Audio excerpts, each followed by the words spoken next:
Hello, চলে আসলাম আবার। সর্বশেষ আমরা যেটা করেছিলাম এই ভিজিটিং কার্ডটা তৈরি করেছিলাম।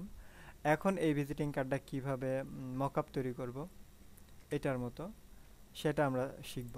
ওকে। তো এটার মতো যেহেতু হুবহু তৈরি করব সেহেতু আপনাদেরকে বেশি পেঁচিয়ে ঘুরিয়ে দেখাবো না, খুব সহজ ওয়েতে দেখাবো।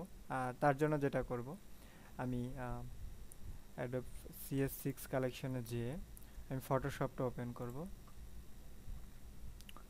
ফটোশপটা ওপেন হতে একটু সময় লাগবে, আমরা ততটুকু সময় অবশ্যই অপেক্ষা করব। আর তার মাঝখান দিয়ে আমি একটু বলে রাখি যে যেহেতু প্রথম মকআপ তৈরি করা দেখাচ্ছি এই জন্য একটু ফাঁকি ঝুঁকি দেখাবো। আস্তে আস্তে আপনাদেরকে কিভাবে ফাঁকি ঝুঁকি না দিয়ে নিজে নিজেই একটা মকআপ তৈরি করতে পারেন ক্রিয়েটিভলি সেটাও আমি আপনাদেরকে দেখাবো, বাট আস্তে স্টেপ বাই স্টেপ।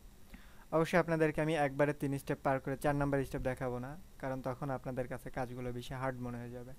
ওকে, এই দুইটা পিকচারই আমি সিলেক্ট করে ফটোশপের মধ্যে ডার্ক করে এনে ছেড়ে দিব।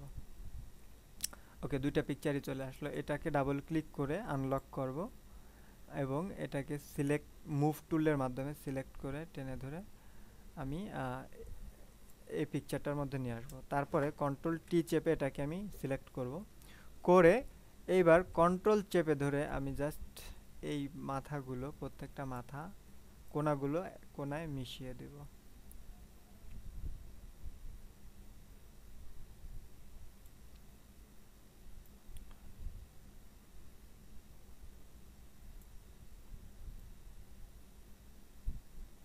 এটা জুম করে নিয়ে কাজ করলে বেশি ভালো, যত বেশি জুম করে নিয়ে করবেন কাজটা তত বেশি পারফেক্ট হবে।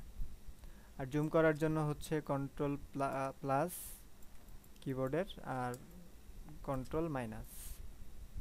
ওকে, আমি যে কাজটা করতেছি এটা হচ্ছে অল্টার চেপে ধরে আমি এই সরি কন্ট্রোল চেপে ধরে আমি এই কোণাটা ঘোরাচ্ছি। আর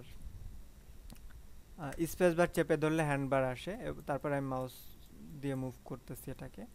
ওকে, এবার আমি কন্ট্রোল 0 চাপলে এটা ফুল স্ক্রিন হয়ে যাবে, দেন আমি এন্টার চাপলাম। ওকে, দেখতে পাচ্ছেন যে মকআপটা তৈরি হয়ে গেছে। আমি যদি এই লেয়ারটা অফ করে দেই তাহলে আগেরটা, আর এই লেয়ারটা অন করে দিলে আমার বিজনেস কার্ডটা চলে আসতেছে। এবার আমি কন্ট্রোল S চাপলে এটা সেভের অপশন আসবে, সেভ করে দিলাম।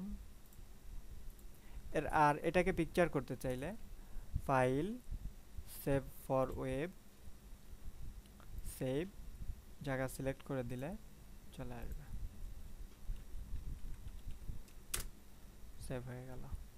ওকে, এবার আমি এইগুলো কেটে দিই এবং যে দেখি মকআপটা কেমন হলো। এটা হচ্ছে আমাদের তৈরি করা বিজনেস কার্ডের মকআপ। তো খুব সহজেই একটু মানে কি বলে এইভাবে একটা মকআপ তৈরি করতে পারেন, যেটা ফাঁকি ঝুঁকি বললাম। বাট এই মকআপটা একদম শুরু থেকে কিভাবে তৈরি করছে এটা আমি অবশ্যই আপনাদেরকে শেখাবো, বাট এখন না। যেহেতু আমরা যেহেতু একদম গ্রাফিক ডিজাইনের শুরুর পর্যায়ে আছি, সো অতটা অ্যাডভান্স লেভেল আমরা দেখব না। আহ, শুরুর পর্যায়ের দিকের কাজগুলো আমরা দেখব। আস্তে আস্তে স্টেপ বাই স্টেপ আমরা ইনশাল্লাহ অনেক অ্যাডভান্স লেভেলের কাজ দেখব। তো সেই পর্যন্ত আশা করি ধৈর্য সহকারে সাথে থাকবেন এবং সুস্থ থাকবেন, সেই কামনায় আমি আশিক বিদায় নিচ্ছি। টাটা।